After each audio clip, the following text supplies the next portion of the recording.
Okay. Stop. What? Are we live? Bloody hell. Okay. Hey guys, hello and welcome. You are joining us live for the Investor Lab, and let me just explain to you what just happened. So normally there's intro music. Normally we're prepared, but two things have happened. One, Gabby's a little bit sick, and two, we were really just right up to the last minute there. We were trying to work out how to say "eat the rich" in French, and we believe that it's "manger le riche." So if there's any French people out there, you can correct us on that. But I think that's why we lack the intro music. Gabby, are you okay? It makes me so sad. No. Oh no, everything's gonna be okay, Gary. Funny. Everything's gonna be okay. You and call to me all Gary. the boys.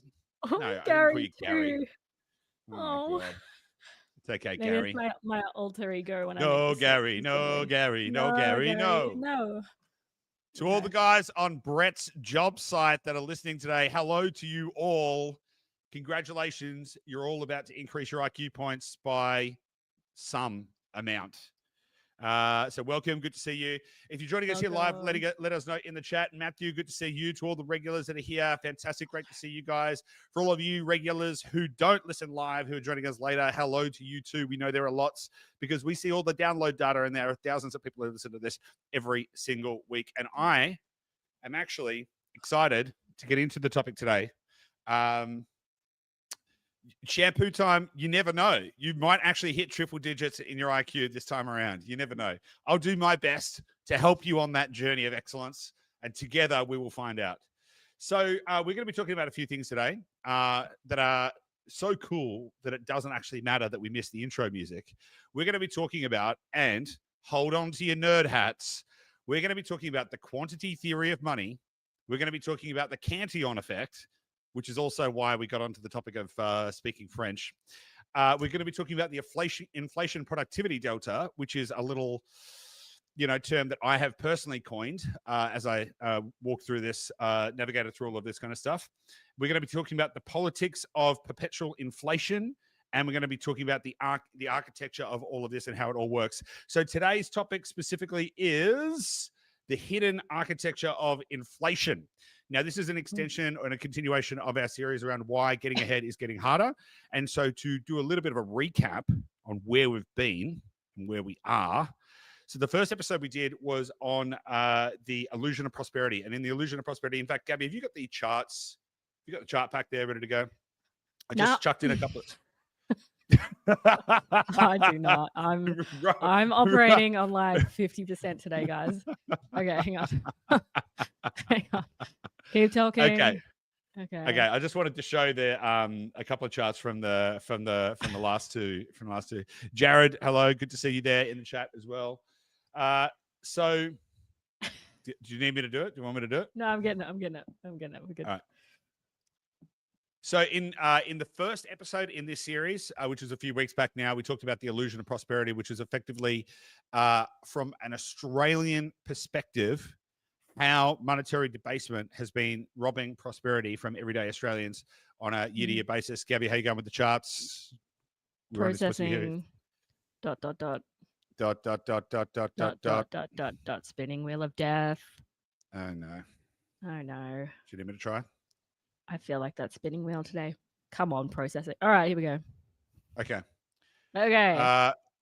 Now, I just want to go to the charts for illusion of prosperity. So we talked about, for example, in the illusion of prosperity, we talked about how GDP, when adjusted for money supply growth, has been declining significantly, which is in effect the prosperity per individual. In fact, I probably could have included the GDP per capita chart in here, but anyway, say la vie, it is what it is. But GDP has been declining relative to money supply, and also if we go to the next chart, you can see that wages adjusted for money supply growth have been going down as well. And by the way, if you're in the community, if you're in the Investor Lab community, which you can join for free and get access to insights and stuff throughout the week and connect with other people as well. I posted a couple of interesting charts yesterday looking at the relationship between wages and M3 money supply growth on log and linear scales for those nerds out there who want to look at that. I think it's very interesting. I'll give you the punchline of that, by the way.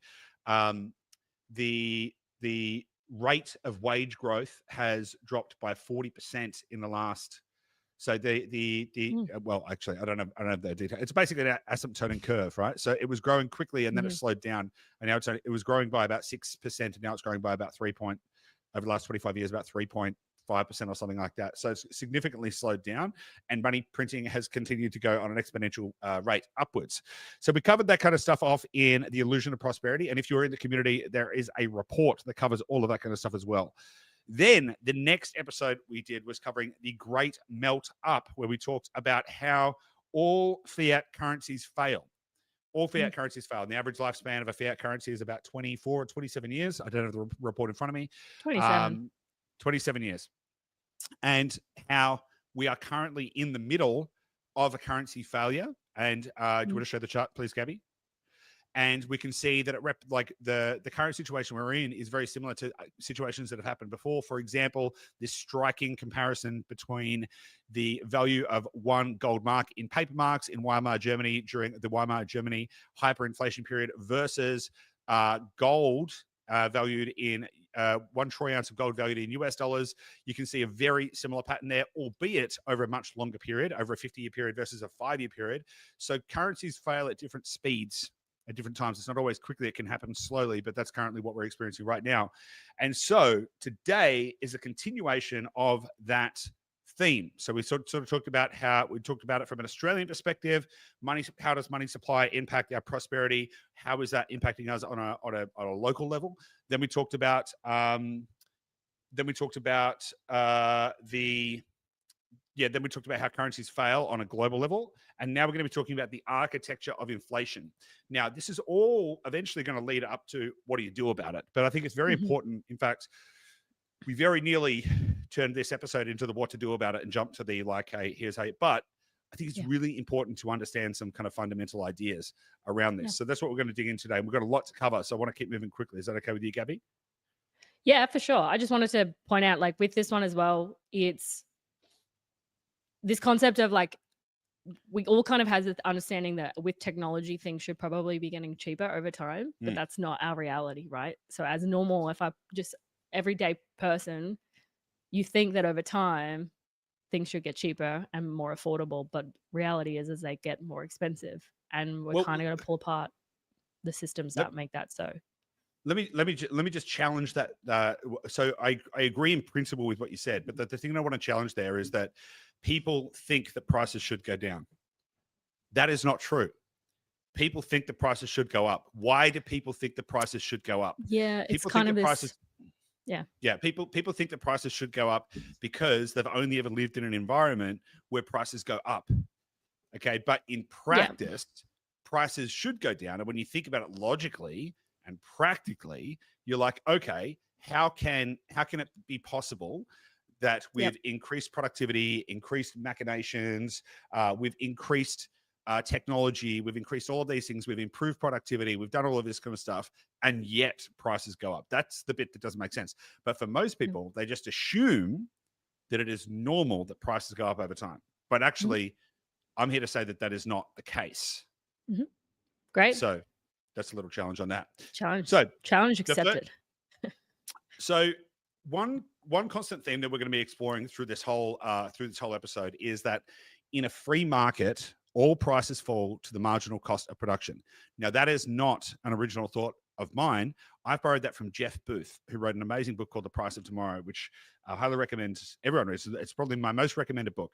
That and the Bitcoin Standard. And by the way, if you get put off by the name of the Bitcoin Standard, I didn't learn really anything about Bitcoin from the Bitcoin Standard. What I learned about was the history of money in a very, very, very pragmatic way. So if you're interested in understanding the history of money, it's a fantastic book. I honestly couldn't even tell you what it told me about Bitcoin. I don't know. So I think it's kind of interesting. I think if you learn the fundamentals of money, then you learn the fundamentals of Bitcoin to some degree. It's kind of the basic premise, right? But it spends what I got out of it was history of money. So the core maxim for all of this is that in a free market, all prices fall to the marginal cost of production.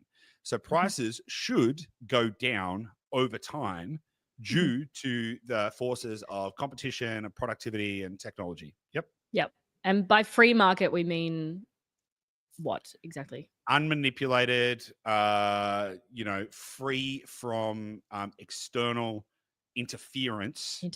By typically government bodies, right? So, by the way, that can come through many different forms. That can come through things like money printing. That can come through things like fixed price mandates and stuff like that. There's capital controls. There's a whole bunch of things that can happen to cause a free market to not be free anymore, right? Subsidies, for example, subsidies are not a free market instrument. So we're going to be exploring that, but let's get stuck into the very first part and the very most important thing to understand, and that is the quantity theory of money. Do you want to bring up the I do. Le charts? What do I want? Okay, good. Okay, awesome. So the quantity theory of money is the idea that is basically how an economy, or how you value money. So the formula is M times V equals P times Q. So do we go to the next slide? Actually, before we dive into the formula, Goose, I just want to why is this relevant to talk about? Good point. Right. So one of the questions we have to ask ourselves is what is the value of money? Right? What is the value of money, and how does that work? Right. And so the basic premise that I talk about is that, in fact, if you just jump a couple of slides ahead, right? So I'll tell you when to stop. Just jump a couple of slides ahead. Keep going. Yeah, there. So no, go back. So the value of a nation's currency is roughly equal to the total wealth that it represents, which is a combination of the goods and services it produces and the assets it owns, divided by the quantity and the speed of money in circulation. So the easiest way to think about this, right, is if you take all of the goods, services, and assets in Australia and you divide that by the amount of Australian dollars in circulation, you would roughly get the value of the Australian dollar. Now, the reason that the quantity theory of money is important is it basically posits that if you were to increase, or if you were to change one of those variables in the equation, which is M, which we'll get to the definitions, M times V equals P times Q.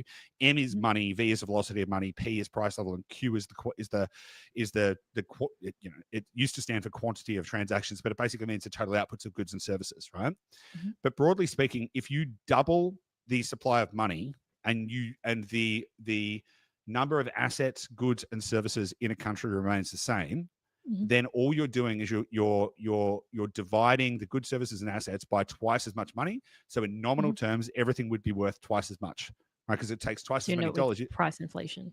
Yeah. So you end up with price inflation, right? So the idea, and this is, I think, one of the most foundational things to understand how and why money printing affects prices. We're going to talk about how and why it doesn't flow evenly through the economy in a moment. But one of the most fundamental things to understand is the quantity theory of money. And I'll say it again just to make sure that it's landing. The value of a nation's currency is roughly equal to the total value of goods, services, and assets in the country divided by the amount of currency in circulation. So if you were to double the amount of currency in circulation, then in nominal terms, i.e. in optical terms, everything would cost twice as many dollars to buy the same amount of things, because you've got the same amount of things, but you've got twice as many dollars in the system. So it's a simple arithmetic equation where you can divide the wealth of a nation divided by the currency. And if you double the currency and you haven't changed the wealth of a nation, then all you're doing is saying that it's going to require twice as many dollars to buy the same amount of goods and services. Does that make sense? Makes sense. Awesome. So let's take a little step back and let's walk through the equation just really quickly, because I think it's a very, we don't have to spend too much time here because it's a little bit wonky, but I think it's very important to understand. So as I mentioned, so the equation, the quantity theory of money equation, and this is not something I came up with, this is an economic theory.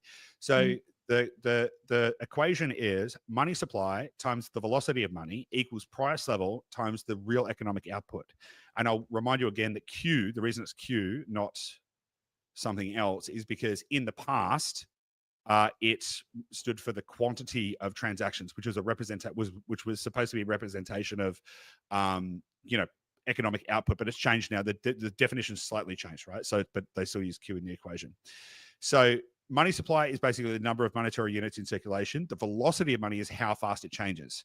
Now, the interesting thing about that is, and so money supply times velocity of money equals price level times real economic output.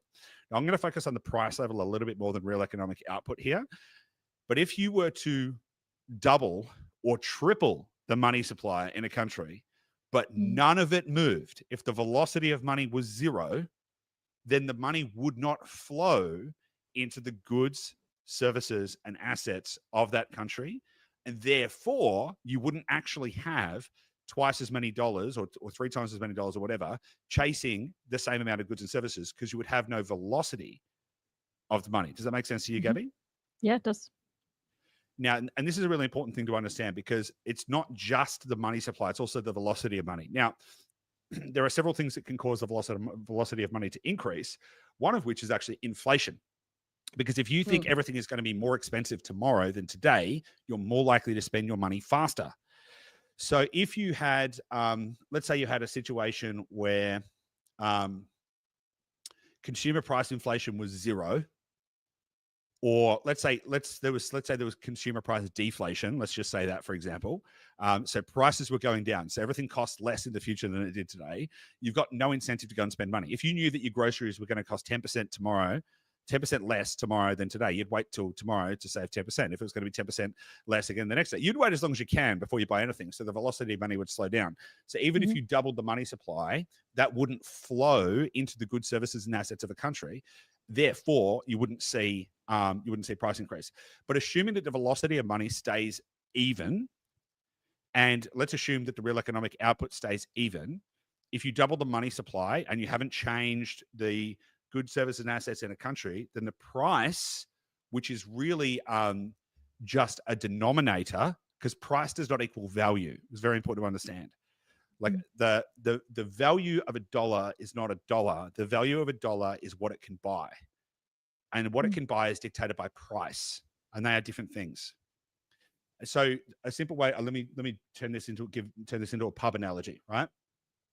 Let's say you went to a pub, and let's say a pint and a Parma costs you $50 today, right? Which I don't know if that's true, but I think it's probably not far off, right? I don't think it's far off. Yeah. I remember when pint and Parma night was like $10 or $12 or something. Anyway, I know. yeah, crazy, huh? Anyway, I'm pretty sure it's probably about $50. So let's say a pint and a Parma costs you $50. Okay. Then let's say everything else stays static. The velocity of money stays static. The real economic output stays static, and all of that kind of stuff. Then you double the amount of currency in circulation, and everything flows evenly. Let's just hypothetically say that. Then the Parma, the pint and Parma that cost you $50 today, would instead cost you $100. Right? Because the pint and the Parma haven't changed. What has changed is the number of units of currency, right? So you would say price has changed, but actually what has changed is that the currency has become less valuable. So people think people mistakenly think that the value of a dollar is a dollar, but the value of a dollar is what it can buy, right? And if it costs you twice as many dollars to buy the same thing, that means the dollar has less value than it did in the past. And if it costs you more dollars to buy the same thing, then either one of two things has happened. Either the value of the dollar has gone up, or the cost of production of the good or service that you want to buy has gone down, which is in fact what should be happening. So the reason that should be happening, it's just for those of you who are in the chat, it's definitely a Parma, not a Palmy. I'm not sure. Depends where you grew up. Depends where you grew up. I'll fight for Parma. Anyway, that's okay. I think I used to be a Palmy. That's a good quote. You used to be a Palmy. Well, I'm glad I met you when you were a woman. So. Oh my god. No. No. Anyway, back on track. So it's very important to understand that. Now, and we'll kind of go onto the technology piece a bit, but I'm going to keep laboring the point because it's very, very important. If we just take that same Parma and pint, right? It would cost less today to produce that pint and Parma than it would have in terms of real energetic, because the real currency of any economy is energy. Okay. And so if we were to take that same pint and Parma, go back in time, let's say 30 years, then the energy that would have needed to have been deployed to produce those goods and those products would have been higher. So if you go to the beer factory, you would have had more labor in the beer factories. You would have had more units of energy being exchanged in order to produce the beer than today. But now, because the factories have improved and the machinery has improved and everything, and like it requires less energy per unit of output to produce the beer. Same thing goes with the chicken. So once upon a time, the energy input to produce 1 kilogram of chicken would have been higher in the past than it is today. But now, because of modern farming methods and different fertilizers, and and I'm not here to comment on the ethics of modern commercial farming, but broadly speaking, the unit of energy input to produce 1 kilogram of chicken has gone down. Right. So in principle, if the true currency of the universe is energy, which it is, then the cost to produce the chicken parma and the cost to produce the pint in energy terms should have gone down. And in practice, and we'll get to some of the mathematics around this later, it should cost you less if all else stayed the same. It should actually be, the price should go down. But we don't see price deflation because we see monetary inflation. So let me know if you are here joining us live. Let me know in the chat if that makes sense to you guys, because I want to make sure that you're tracking on this. But this is the quantity theory of money. So if you just go to the next slide.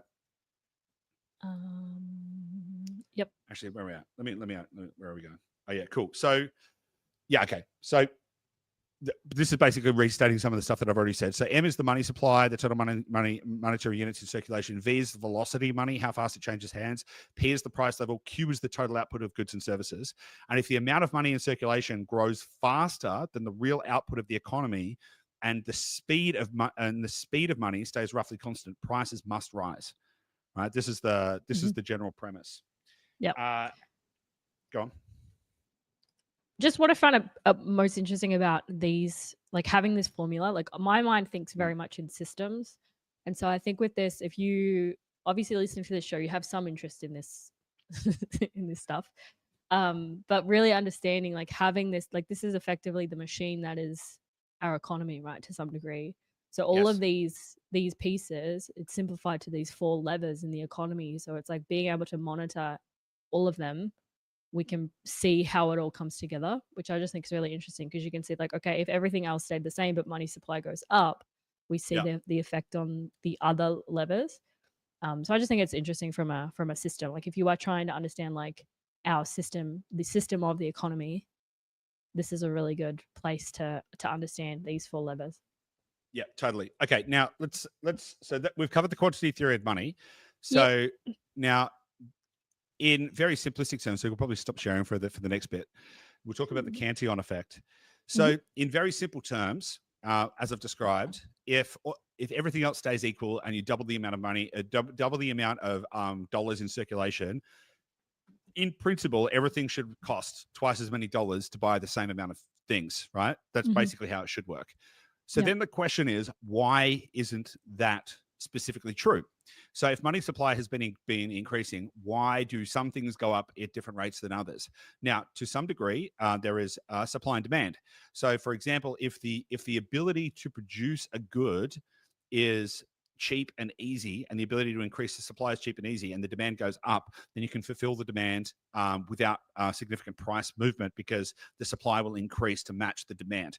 So, for example, toothbrushes are very cheap and easy to produce, and if there's more demand for toothbrushes, they can just make more of them pretty quickly, and it's easy. Yep. Gold is scarcer and harder, so therefore it's harder to produce more, even if there is more demand. So therefore, price is more likely to move in an upwards direction. But the other really important thing to understand is the Cantillon effect.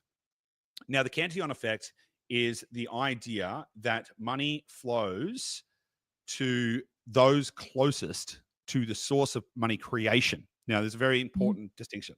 A lot of people say for those closest to the money printer, but actually I'll change that a little bit, and I will say that money flows more readily to the individuals, organizations, or assets most closely tied to or positioned near monetary creation. It's a very interesting distinction that I want people to understand. right? So because what actually happens when more money gets printed and productivity hasn't increased productive output hasn't increased, and velocity hasn't changed, all of that kind of stuff. And broadly speaking, if you double the money supply and whatever, why do some things go up more than others? Well, the money is going to flow first to the people, organizations, and assets that are most closely connected to or positioned near monetary creation. Mm. Now, so who is that? So that is obviously governments, right? So governments can run big deficits, so they can benefit from that first. Well, what is a deficit? Deficit is effectively credit, because if a government department runs in a deficit, they have a black hole in their budget. The money has to come from somewhere. They're effectively borrowing from a void, right, which has to be filled. So it's effectively borrowing. It's effectively borrowing money. It's effectively credit creation. Okay, what about houses? Okay, so why do house prices go up faster than consumer prices and wages? Well, because in the vast majority of cases, people are buying properties using credit. Credit is how money gets created. We're in a debt-based, credit-based economy. So the actual printing of money is a bit of a misnomer. So yes, more money can be printed, right? But in actuality, the vast majority of increase in money supply comes from the increase in credit creation, right? So it's actually credit. And so, and I just remembered something that I just remembered a fact that I was going to dig up, and I might dig it up in a second. But this also explains why things like stocks go up in value, because whilst people aren't necessarily taking out margin loans against stocks, like, yes, people are doing that, but that's not the main thing. The derivatives market, what is the total value of the derivative?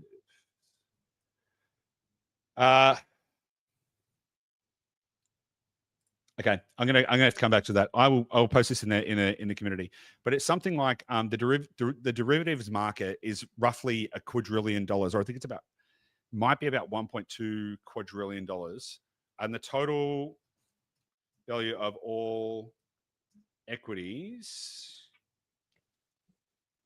in the world is $127 trillion. So if the total value of all of the equities in the world is about 127 trillion, and the total value of all of the derivatives is about $1 quadrillion, right? You can see that there's a big gap between those two. Now, what are derivatives? Because people might be like, oh, that doesn't make sense. It doesn't sound like a mortgage. It's not exactly a mortgage, but they are instruments that allow people to create demand for assets using artificial and synthetic instruments like options and futures and all these kind of different things, right? So there's all these different mechanisms whereby people can prognosticate, bet, allocate capital, etc., to assets which are specifically finite, but in a much larger volume than exists. So the derivatives market is significantly larger than the total equities market and the total commodities market. So again, these assets, these asset classes, and these organizations, so governments, business that uses a lot of debt and capital, derivatives markets, these things, basically the simplest way to think about it is financialized assets and financialized organizations. That's the easiest way to think about it. It's the easiest way I could simplify it down. They are the recipients of money creation first. And so financialized assets are things that you would invest in. And that is why assets go up faster than goods when there's monetary inflation. And that is why it's not like, the Australian dollar has lost something like 99.6% of its, or 99.9% of its value since 1975 or something like that. So then the question is like, why isn't a car, in the inverse relationship, why isn't it that much more expensive? And it's because it's not necessarily a financialized asset, right? And it's also been beaten down by the deflationary forces of technology. But this explains why when money printing increases, financialized assets go up faster than everything else, which is also why you need to own hard assets. In fact, and I'm probably going to, when I get some time, do a big write up on this. But what's super interesting is I think it's JP Morgan. Don't quote me on that. It's either JP Morgan or Goldman Sachs recently came out to all of their advisors. They manage trillions of dollars in assets, right? Or hundreds of billions of dollars in assets. They have, you know, thousands of advisors, and those advisors are effectively salespeople that sell investment ideas to their clients and say, hey, invest in this, and this is why you should invest. They just in the last week or so came out officially, and they've started calling it the debasement trade, which is to invest in hard assets. They really? Yeah. Wow. It's super interesting. It's now become a Wall Street term, and obviously we've been talking about debasement for some time now, right? And but it's now become a Wall Street term that the debasement trade is to invest in hard assets, right? And this has become it's become a whole big thing, right? So the debasement trade is going mainstream, and we've been talking about this for some time. And the whole idea is you want to hold hard assets that are scarce and desirable, and are exposed to the benefits of the Cantillon effect, which is things like houses, things like our vocal preference is Bitcoin versus gold, right? But that being said, gold fits into that category as well. Stocks, because they're heavily financialized and typically fairly limited in supply, even though in principle you can increase the supply of shares in a company pretty easily. They usually don't. So shares are a somewhat hard asset that are highly financialized, and this is why. So the Cantillon effect explains why money printers disproportionately benefit governments and financialized assets more than individuals. So the money typically doesn't flow to the individuals. Now, there are times when it has. So if anyone remembers during the GFC in Australia, Kevin Rudd gave out, I think it was a $900 stimulus check to everyone. Right? That is an example of money printing going directly into the hands of the people. Now, what did that do? That specifically caused consumer prices to increase rapidly. The prices of televisions went up straight away. So the relationship there was that Sean, Mrs. Kevin 07. So the relationship there was that by putting the cash directly in the hands of the consumers, consumer prices inflated faster. Okay. So if the money printer takes the money that gets printed and deposits it directly into the hands of the consumers, consumer prices tend to go up. If that isn't the case, and it is allowed to flow through its normal conduits and all of this kind of stuff, then it will flow into financialized assets first. And this is exactly why we have a two-part economy, right? You have the asset economy and you have the real economy. So you have consumer price inflation, you have asset price inflation, you have monetary inflation. You have all this. Everyone says inflation, but what do they mean when they say inflation? Yeah. Right. And so monetary inflation typically translates into asset price inflation, but monetary inflation does not necessarily translate into the real economy. And the real economy is wages and consumer prices and all of that kind of stuff. So wages it's not like more money flows into the system, and it's not like, let's just say over a 10-year period, the amount of currency in the system's doubled and therefore wages have doubled. That hasn't happened at all, right? In fact, that would be counter to what the governments are trying to achieve. And we'll talk about that in a moment around why governments need to do this. But does that do you feel like that satisfactorily explains the Cantillon effect? Yeah. Is the second part of that? Is that almost to say that if you would anticipate that if more stimulus comes in the sense of like direct subsidies to individuals from government level, that you would expect consumer prices to go up in future as well. Yeah. Yes. Yeah. So let's just play that out so that it makes sense to everyone playing at home. So let's say everyone in Australia got given $1,000. What are they going to do with it? Most people are going to spend it, right? So they'll do two things. Either two things would happen. They would either directly stick that into assets, and so that would directly translate to things like typically liquid assets. So let's say everyone got $1,000. They're not going to go buy a house just because they got $1,000, right? So that's going to go into more liquid assets like stocks and crypto and stuff, right? And so that's why the US government's currently talking about giving a stimulus check to everyone. It's likely that would flow significantly. A significant portion of that would flow directly into the capital markets because people would want to buy a bit of the future, right? And so you would see things like stock prices go up.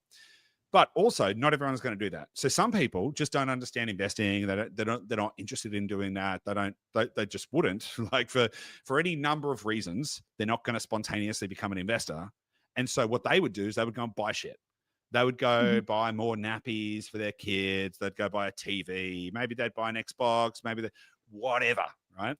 And so what that would do is that would create a supply crunch, because all of a sudden you've got a certain amount of goods in the country, and then you've got a certain amount of capital chasing after those goods, right? And therefore prices would increase because supply chains would get clogged, because people would need to ship, because inventory would need to be shipped in from other countries, and all of a sudden the shipping costs would go up because there's more demand for the containers on the ships and container spots on the ships. So the shipping prices go up, everything goes up, and so therefore that translates into consumer price inflation. Yep. And so let me just expand on that a little bit, because it doesn't have to be it doesn't have to only be direct cash in people's pockets that creates consumer price inflation. Because if you look at what happened during COVID, so there wasn't stimulus. There wasn't, right? So there was some versions of capital that flowed directly to consumers or to smaller individuals, right? There was small business boosts, and there was different kind of like welfare systems and stuff that came into place. But broadly speaking, the volume of money that got pumped into the system was so great, was so vast, that it overflowed and spilled into the consumer part of the economy as well, which is why we saw consumer price inflation, right? But but all things being equal, unless you're doing a massive, you're backing up a dump truck full of cash, broadly speaking, as money supply increases, the reason that financialized assets increase first is because they are closest to the source of money creation, because money is typically getting created through the expansion of credit within the system. Okay, and so again, that's why government deficits, governments benefit from it. They don't detract, houses, all this kind of stuff. So this is the Cantillon effect. Okay, so we've covered the quantity theory of money and the Cantillon effect. Let us know in the chat if this is making sense to you guys. Cool. You ready to move on to the next? I am. I actually just looked up the JP Morgan debasement trade, because my hypothesis, it does seem like it's a Bitcoin and gold ETF potentially. No, I think it's a little bit more than that. I think they're trying to monetize that through creating a product for it. But the fact that they're coming out and vocalizing a debasement trade, I think, is very important, because again, we've been talking about debasement for some time now, right? And so and if you want to protect yourself from monetary debasement, which is the devaluation of a currency through the increase of money supply or through the degradation of that money supply, then the only way to do that is by holding hard assets. And there's, we talk about it all the time. There's a hierarchy of hard assets that you should own. Number one is real estate. Real estate is the most proven over the long term, through complete monetary collapses, through complete fiat failures, that real estate, owning real property, helps you to transition through to the other side, right? So that's how people get wealthy, that's how people either create wealth or protect wealth, even when currencies collapse is through real estate. Also, if you've got a currency that's collapsing, stock prices go up. So exposure to that is good. And we'll talk about this more in another episode. But the deflationary force of that is value creation as well. So that's something to capture. And Bitcoin is a great way to take your money out of a failing fiat system, because it's not fiat, it's a commodity. So people make the mistake of thinking that Bitcoin is like trying to be a replacement dollar, but it's actually a commodity, right? And so it's an asset without an issuer. It's gold that you can transfer in your brain, basically. So if you want to take your money out of a failing fiat system, that's where Bitcoin comes into play. So it's the way that I said, to save money technology versus make money technology. And then people go, well, why does the price of Bitcoin go up? And I would argue that the price of Bitcoin is staying the same, but all you're seeing is the price of everything else falling relative to the value of Bitcoin, which is actually what we're going to get onto next, which is the inflation productivity delta. Now, this is a very important concept for people to understand. It's one of the most important concepts for you to understand. And I mean, to the best of my knowledge, I came up with this idea. I've never heard anybody else talk about it, and I only came up with it because I was trying to rationalize CPI, which is consumer price inflation, versus monetary inflation, versus the idea that I borrowed from Jeff Booth that in a free market, all prices fall to the marginal cost of production. And Mhm. so, if prices should fall, why don't they? And then, why do we have consumer price inflation? And so, the idea here is that, let's just say, for example, that monetary inflation was inflating by an average of 10% a year. And let's say consumer price inflation was increasing by 2% a year. Why is there a difference? What is the difference between these two ideas? Well, one necessarily. So how do I? Let me rephrase it. So if monetary supply is increasing by 10% a year and consumer price inflation is 2% a year, then the gap in between is a representation of the deflationary force of technology improvement over time. Now, the way that you need to flip your brain around to try and understand that is if you assumed that monetary supply stayed the same, then prices would fall to the degree of that delta. So if the delta is 8%, so if monetary supply is increasing by 10% and consumer prices are increasing by 2%, then that means that prices are actually trying to fall by 8%, and they would go down by 8% per year. Now this graph is interesting, but it's kind of hard to comprehend. And I was actually trying to create some other graphs, but the tool that I was using just kept failing. So if you're in the community, I'm actually going to create some better charts on this that are going to explain it. But if you just go to the next, if you go to the table, just following this, what I looked at was M3 money supply growth. And for those of you who are fresh off the fresh onto the boat, so to speak, there are different categories of money. There's M0, M1, M2, M3. M0 basically refers to the amount of physical currency in circulation in any economy. So the actual coins and notes that are in circulation. So it's the narrowest definition of money because most of our money is digital. M1 is a slight expansion of that. It includes, some savings and stuff like that. And M3 is a sort of broader capture of money supply, which includes credit and savings and deposits and all of that kind of stuff as well. But in Australia, M3 is the preferred measurement of money by the RBA. The rest of the world uses M2. Don't ask me. Don't ask me why the RBA uses M3. But anyway, since the year 2000, between the year 2000 and the year 2024, M3 has grown by an average of 8.5%. And you can see on the table here, so in 2001, it grew from between 2000 and 2001, it grew by 8.2%. And then it grew another 9% by 2005. Bit of a funky chart here. Anyway, it's grown by about 8.5% a year on average over the last 24 years. Consumer price inflation, so CPI, which is what most people think inflation is, has grown by about 2.9% on average over the last 24 years. Mm-hmm. So what that means is that the average delta or gap between those two, which is the inflation productivity delta, is 5.6%. So that means to say that if prices didn't go, so if monetary inflation was 5.6% less, then all prices would be stable. No. Yeah. So to flip that around a little bit though, if you just go to the next slide, it's a better explanation of it. If money supply had remained constant, prices would have fallen dramatically. So since 2000, Australia's money supply has expanded at an average of 8.5% a year, while consumer prices rose by 2.9% per year. So the gap is the inflation productivity delta, and that is about 5.6% a year. So in a neutral system with fixed money supply and rising productivity, i.e. the continued advancement of technology, AI, productivity advancements, all of that kind of stuff, the cost of living would have fallen by about 5.6% a year.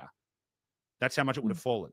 So this is the deflationary force of technology. So easiest way to think about it. As technology improves, productivity improves, and prices should fall to the marginal cost of production, and the marginal cost of production should go down because technology makes the production cheaper. Now, a simple kind of, and again, I'll borrow from Jeff Booth on this one.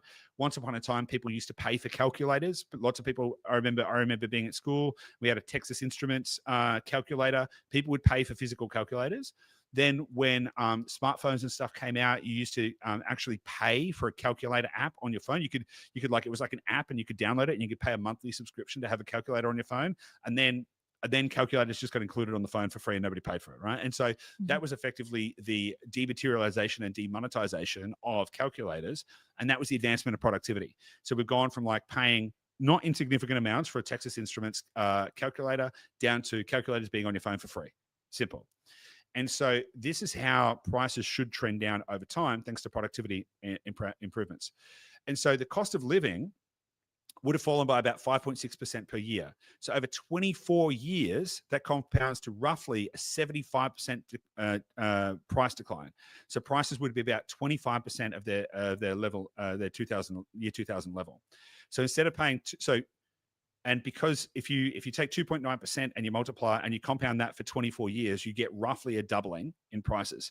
So something that cost $100 in the year 2000 would cost roughly $200 today.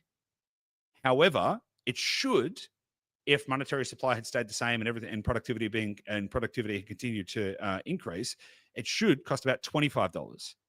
So so something that cost $100 in the year 2000 costs roughly about $200 today, but it should cost about $25 if we weren't in a monetary inflation economy. Does that make sense?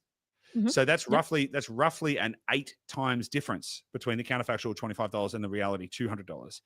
So that's 8 times. 8 times. That is the cost of maintaining an inflationary system. And by the way, that is theft. That is the theft of value creation by a monetary inflation environment, right? So that is the value that should have flowed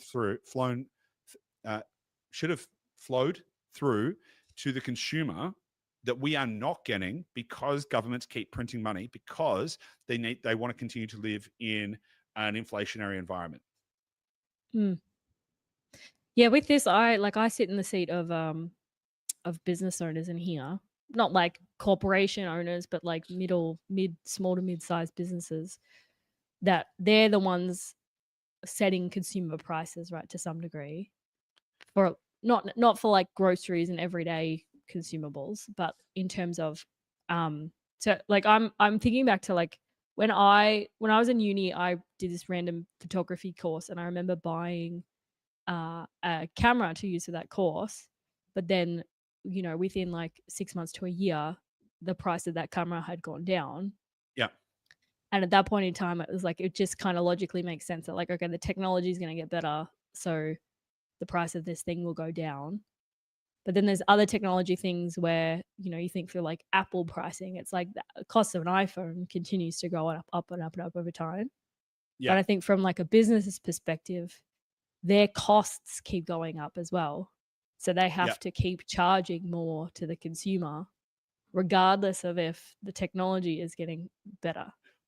Does that make sense? It makes absolute sense, right? And so roughly 70 to 80% of businesses over the last 50 years, 25, 50 years, have seen margin compression. Most businesses, the vast majority of businesses. So the businesses that haven't seen margin compression and that see margin expansion are businesses that have a significant moat or network effects or a very low marginal cost of production. So if you're a software company, the cost to produce more, like the reproduction cost of a piece of software is near zero. It's basically hosting costs because you've already written the code, right? So therefore, the wider or the more that software can spread, the more value it can capture at almost no marginal increase in cost. If you make bricks and you want to sell more bricks, your input costs are going to be basically the same to create a brick, right? But if you have a software brick, right, that's made out of code, and you write the code once and you can sell it 10,000 times or 1 million times, the input costs have been the same, but then you get to monetize it at 10,000 or 1 million times. So software companies and technology companies have seen margin expansion over time. A company like Yep. Apple, so brand is Yeah. somewhat of a network effect, and it's certainly a Yep. significant competitive moat. And so Apple's ability to command higher prices over time is directly related to their market position and their moat, as well as potentially their ability to decrease their, they probably have been managing their input costs to be roughly stay the same as well, right? So their margins Yep. have been increasing, but they're Yep. an outlier. They're an outlier, not the rule, right? And Yeah. so generally speaking, prices will go down. When you compare that same uh category of company to, I'm not going to say like Samsung, but like another technology based company, probably similar costs, I'm sure Apple with their scale are able to negotiate slightly cheaper input Yeah. costs, but let's just say that they're about the same. Apple can charge more because they have the brand, so they do charge more effectively. So they can capture margin, whereas another company with similar technology doesn't have the brand, can't charge us more, so their margins get squeezed. Yeah, correct. Yeah. And you also have to take in monetary inflation into these equations as well. So let's say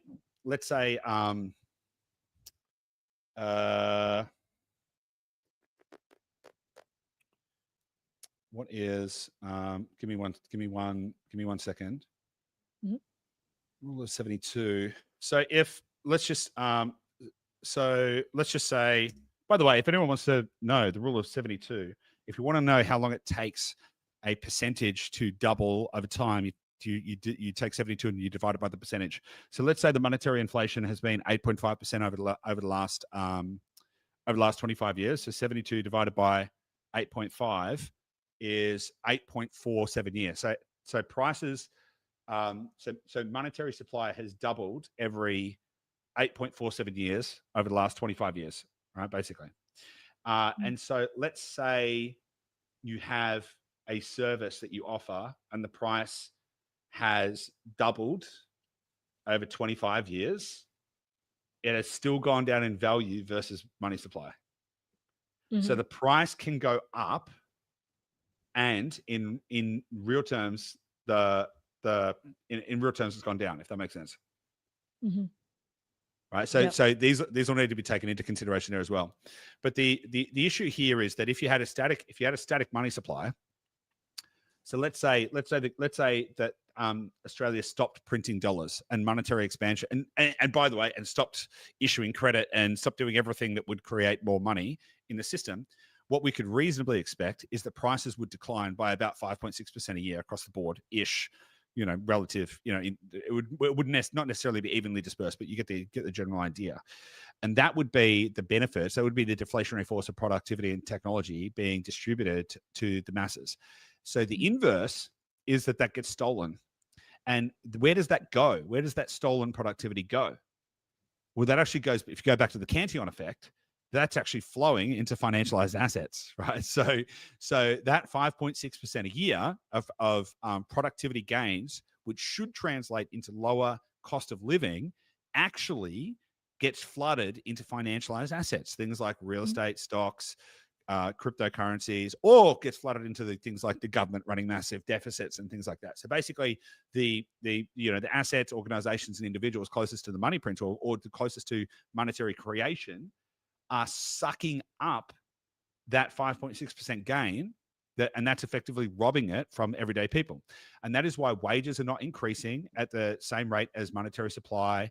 That is why CPI continues to creep up. That's why cost of living is getting worse. That's why it's getting harder to get ahead, because those gains, which should be translating to lower prices across the board for consumers, are not, or at least not at the same rate that monetary supply is increasing, which means that there's a siphoning out of that value creation, which is getting siphoned into the hands of asset owners and gets siphoning into the hands of the already wealthy organizations and individuals like governments, corporations, investors. Now, we can that's obviously, for a lot of people out there, that's like, well, that kind of sucks. That basically sounds like the rich getting richer. But actually, it's asset owners versus consumers. And this is something we've talked about quite a lot. The economy is structured in such a way that asset owners are disproportionately benefiting from the economic structure or the architecture of inflation, which is what we're talking about here today. So asset owners disproportionately benefit from that. And so you have a choice. You can you can wave your fist and into the at the sky and scream and shout and crack the shits about it, but that's not going to change anything. You can choose to be an asset owner, and you can choose, or you can choose to be a consumer. But if you buy real assets, you're going to, and hard assets and assets that are closer, that are going to benefit from the Cantillon effect, then you will actually be capturing that value creation that's happening along the way. Make sense? Yep. Sweet. Okay, cool. Let us move on to the next piece of this, and this is the politics of perpetual inflation. So now there's a couple of things I want to talk about here. It's why governments continue to do this. Like, why is this the case? Why do governments continue to print money? Why do they continue to do it? Why don't they just like not? Why don't they just not do that? Why did you stop? Well, it's a reasonable question to ask. Like, okay, so if it is robbing the prosperity from the people of the nation, why don't they just stop doing that? Yeah. Well, there's a couple of reasons. Number one is debt. And this is one of the things that people really, really struggle to get their head around. But in an inflationary environment, debt in the future is worth less than the debt today. So let's go back to the Palmer analogy, right? Let's say $50 buys you a pint and a Palmer today, right?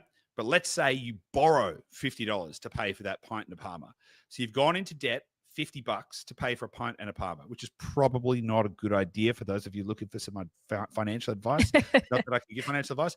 Probably don't borrow money for pints and Palmers. Don't get a loan for a Palmer. Yeah, don't get a Palmer loan. So, but let's say you did. Let's say you got a $50 loan for a pint and a Palmer. Okay, and then so you owe $50. Okay, now let's just say that the currency devalues by 100%, right? So it now costs, we're now in the future, and it costs you $100. We're now in the future, 10 years, whatever it is. We're in the future, and the price of a pint and a Palmer, if you were to go and buy it in the future, is $100. Cost you $100. Well, technically, you bought a pint and a Palmer for $50. You owe $50. They're now a pint and a Palmer is now worth $100. So you only really owe half a pint and Palmer. So in real terms, and this is why I said at the start, $1 is not worth $1. It is worth what it can buy, right? And so the idea there is if the amount of dollars that are required to buy real things in the future goes up, then your debt in real terms, in relative terms to the real world, goes down in value, right? So this is why future debt is worth less than current debt. That's in an inflationary environment. However, in a deflationary environment, let's say the government decided to stop printing money. All right, they just said, okay, that's it. We're gonna put in, there'll be no more monetary creation. So the amount of Australian dollars in circulation, that's it. That's all there is. There's not going to be any more. That's simple, right? What would happen? Well, as we've discussed, deflation would kick into gear, so that the advances in productivity and technology would, over time, drive down the price of goods and services. So let's say that $50 pint and Palmer, let's say you go fast forward into the future, that might now be worth $25. $25. Not $50. Yeah. And you borrowed in the past $50 to buy a pint and a Palmer. Now you can get a pint and a Palmer for $25. So in effect, your debt is now worth 2 pints and Palmers. Yeah. Whereas in the other version, it was worth half a pint and a Palmer. Yeah. And you still have to repay the $50 regardless of the value of the asset. Yeah. Bingo. So in real terms, the cost or the value of your debt has increased in real terms. Right? And this is why debt in the future, so in an inflationary environment, debt in the future is worth less than debt today. In a deflationary environment, debt in the future is worth more than it is today. Now, we have a debt-based monetary system. Currently, Australia's debt to GDP, don't quote me on this exactly, it's been a little while since I looked it up, is about 250%. Right? So means roughly there's 2.5 times more debt in the economy than there is money. Right? And so if the government stopped printing money and stopped monetary inflation, then the weight or the burden of that Mhm. debt that's distributed across the economy to between individuals and companies and the government itself would go up, and their ability to repay that would go down. Now, Yep. you could reasonably assume that wages, like let's say that we were in an environment where let's say we're in an environment where they stop printing money and stop creating money and all, and let's say money supply remains stable. Mhm. We could reasonably assume that wages would not go up. In fact, wages would also probably go down. In fact, Mhm. because as companies, let's just like take a theoretical. Let's say you had a company that adopted a whole bunch of AI, and like once upon a time, people were essential. Like you had to have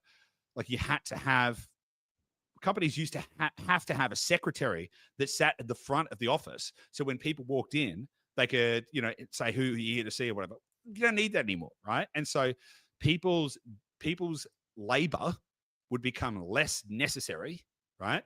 And so the demand for labor would likely go down. So wages would probably go down, right? Because but also prices would go down. I'd posit the Mm. prices would go down faster than wages, right? So the net benefit is that everyone would be wealthier in real terms, Mhm. right?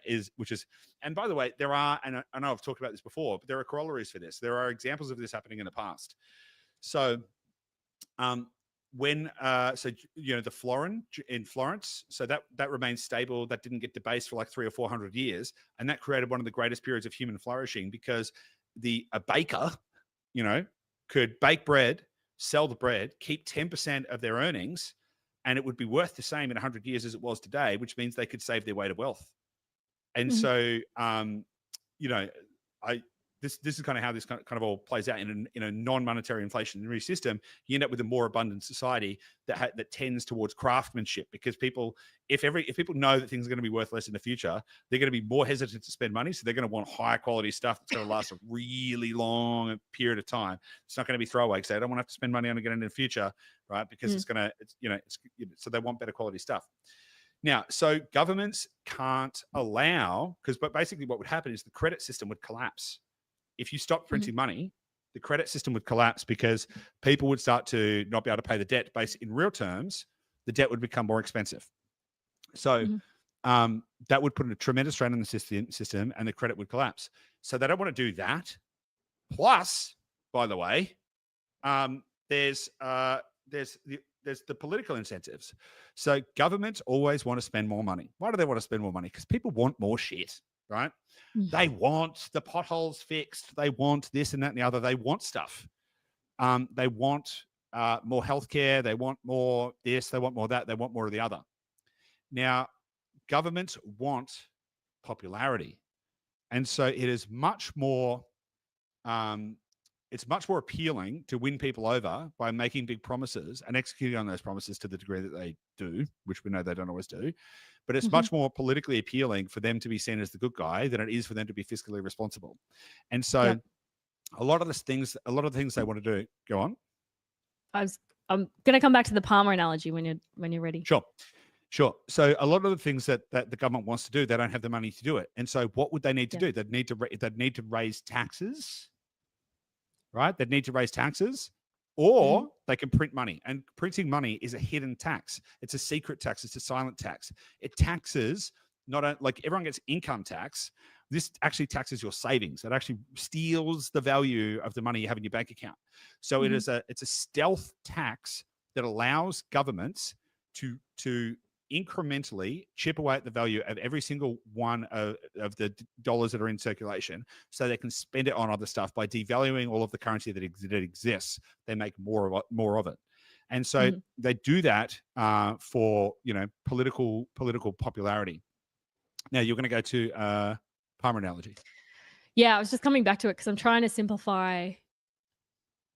I think it's fair to say in the Palmer analogy, like the government is the person that's bought the Palmer. So let's say it's me, I bought a Palmer. Mm.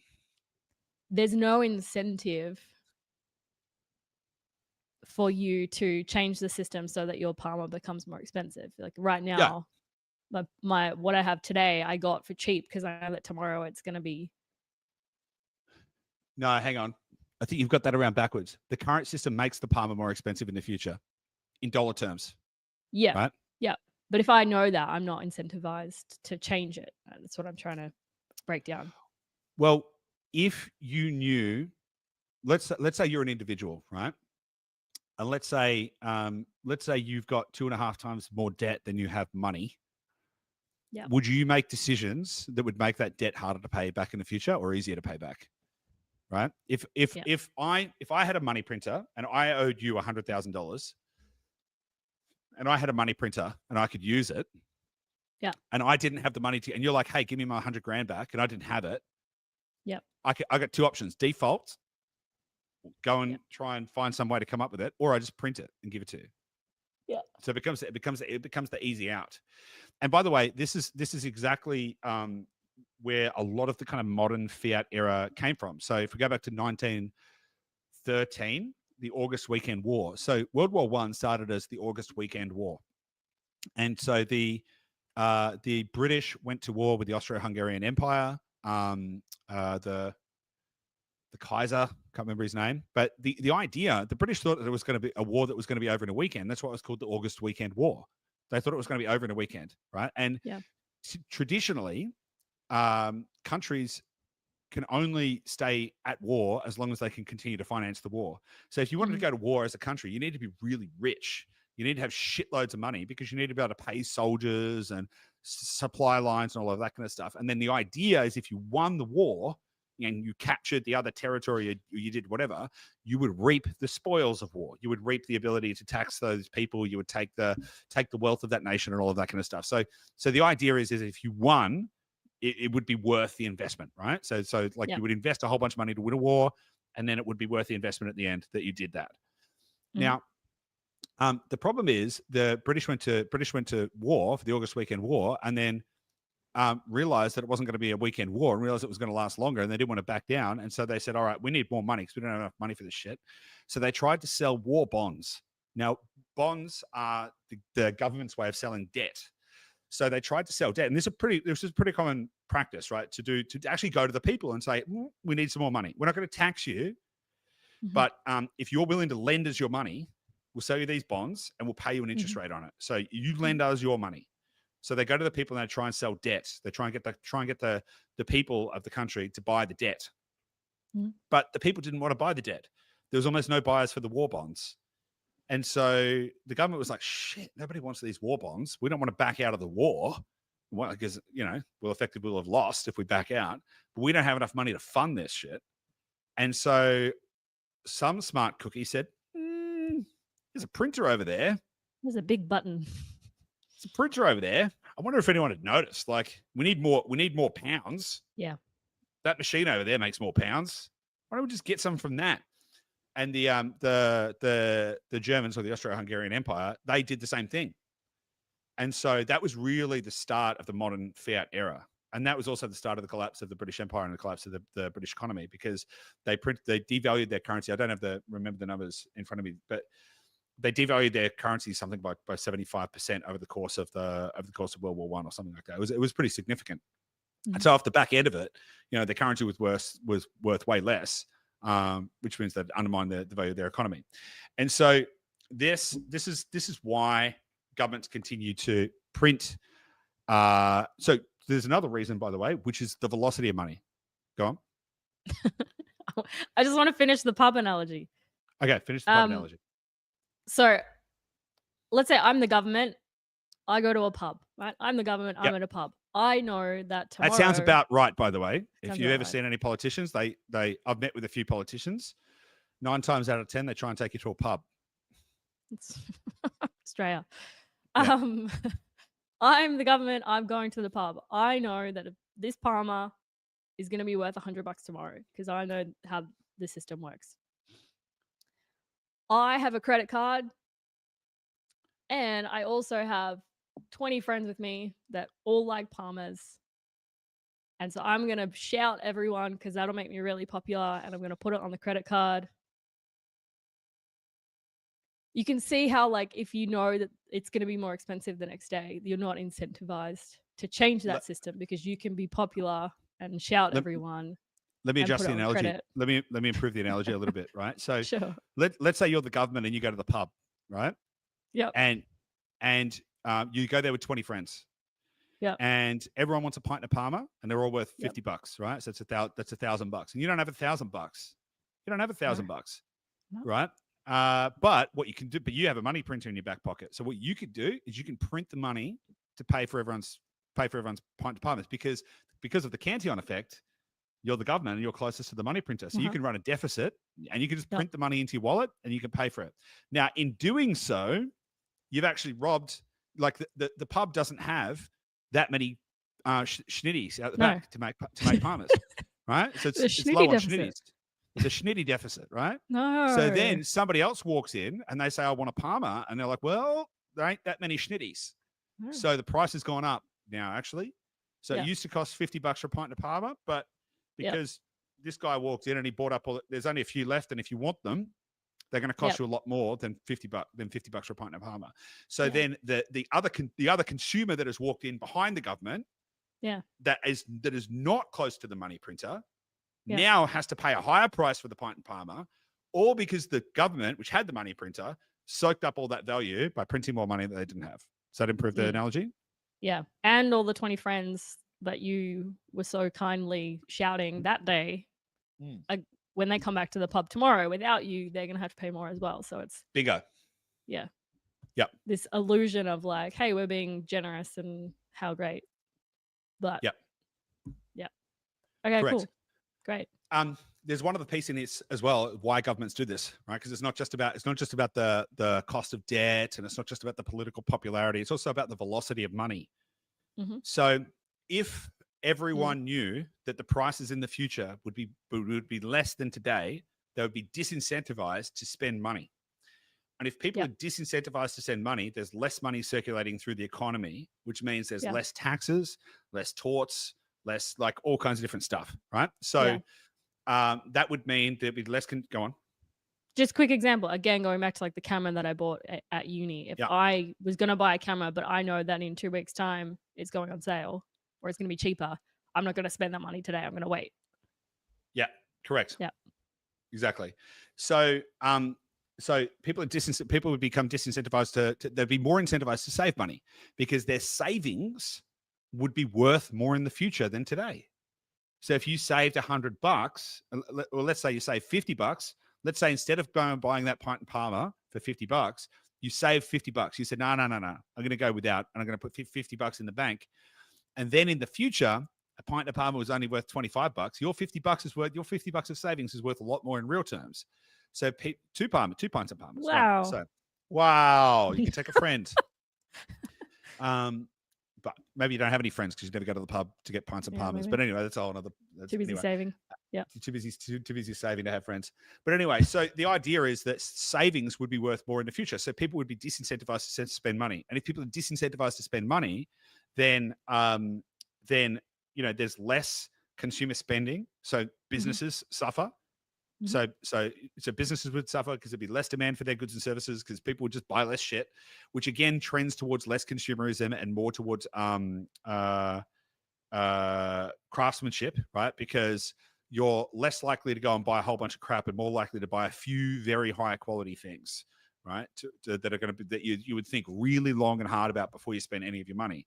And so if there's less consumer spending and there's less business activity and there's less transactions and there's less all that kind of stuff, that's less taxes the government can collect, which again means that there's less things they can do to make themselves popular in the eyes of the people because they don't have the money, right? And so, and this is a real problem, by the way. So the Great Depression in 1929 was actually a deflationary event, not an inflationary event, right? It was a deflationary event. So what actually happened is people stopped spending, right? So businesses failed because it wasn't. So I'm not suggesting necessarily that's a good thing. I'm just talking about the practicalities of it, and why the system has to perpetuate itself. And it doesn't. By the way, this isn't a foregone conclusion. There's plenty of other ways to design an economy. The problem is it's so deep into this version of the economy that there's no way to stop. Now, if you started the economy in a different way, then there's plenty of ways that this could play out differently that doesn't result in business collapse. Because there's plenty of examples in the past of societies thriving when there hasn't been monetary debasement.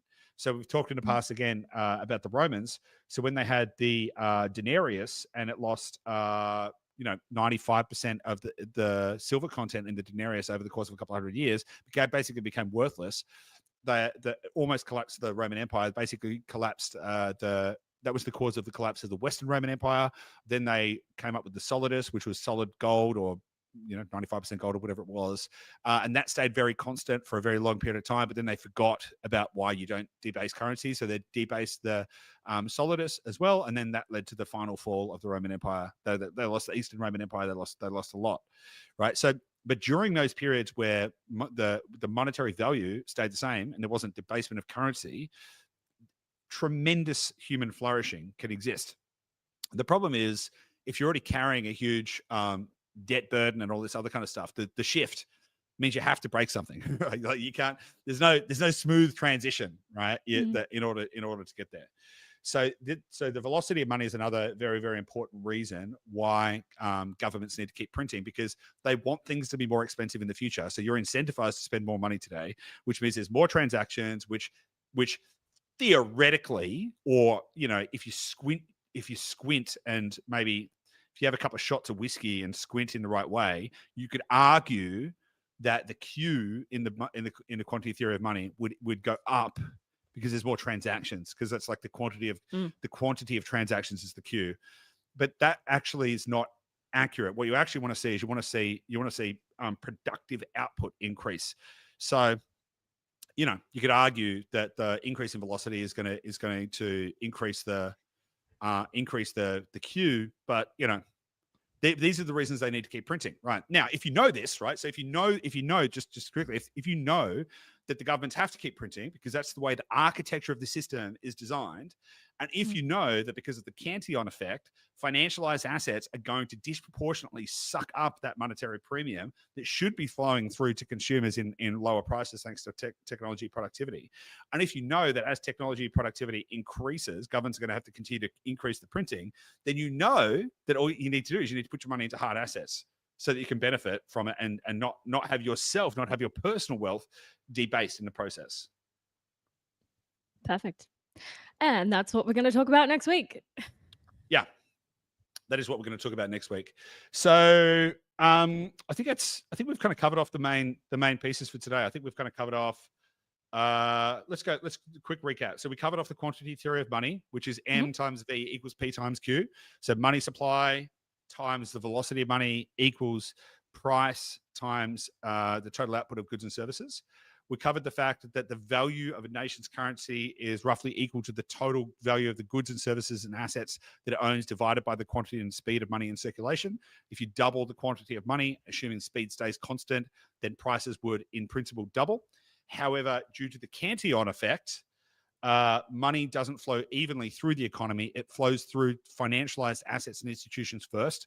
So governments running deficits, derivatives, credit, hard assets, scarce desirable assets, which will hold value even when currencies are being debased. It's another place that it flows. So money flows disproportionately into those parts of the economy first. Plus, governments through the inflation productivity delta, the gain, let me restate that. The reason that consumer prices haven't been increasing at the same rate as monetary inflation is because of the deflationary forces of technology. And those deflationary forces of technology should be driving consumer prices down, but they're not, because governments need to keep printing more money. And so the only reason we have CPI is because, which is consumer price inflation, rather than CPD, which would be consumer price deflation, is because governments need to keep printing money to keep prices increasing into the future, so people are incentivized to spend more money and not save more money. And that allows them to collect more taxes, print more money to serve their own political purposes, and to make sure they can continue to support a debt-based economy. Did we cover everything off? I think we did, yeah. Great. And so what we'll talk about next week is hard assets. We're going to talk about why all of this, so the fact that fiat currencies always fail, the fact that governments have to keep printing money, translates to why you need to add hard assets. So if this has been useful to you guys, if you found this to be a useful and good episode, please make sure you share it with someone. Leave us a comment on YouTube if you're not here live. If you are here live, let us know what you think. Brett, I'd be very interested to know what the boys on the job site thought about all of this today, whether they learned a thing or two as well. I think this has been useful. And jump into the community as well, because I will be sharing some more stuff around this in the community too. Just checking if there's any shampoo time. The Japan comment is useful, and I have a good answer for it, but my brain is just tired from talking for an hour and 20 minutes. And I need to reconstitute my brain. But there are both a little under the weather. Yeah, I actually do have a good. So shampoo time basically said, how does Japan do it then? I was there 30 years ago and 10 years ago, and the prices for all sorts of different stuff was the same: food, drinks, train tickets, etc. But not here in Oz. It's a good question, and as I say, I actually have looked at the Japan situation a lot, and I have to circle back on that one because it's a really good question. It's got to do with deflation, but I need to circle back because my brain. I need to refresh myself on what drives that economy in that way. Cool. Great. Guys, hopefully this has helped you to understand a little more about why you might be feeling poorer these days, despite more money, more technology, everything being more abundant these days. If there's someone else in your world that you have been having conversations with about inflation and want to really help them understand the architecture of the system and why it is set up the way that it is and why they might be feeling what they're feeling, do share this with them. Do share this episode either on YouTube or on podcast, wherever you're listening to this. Just hit the little share button, share it around. And that's a quick question. Milner, who was here finally catching a live one. Nice to have you here, Milner. What do you think of what you think of live? Good to see you interacting in the chat there as well. Much appreciated. Let us know what you thought of the catching it live. So cool. Well, good. Thanks, team. We'll see you next week. See you next week. Bye for now. Bye.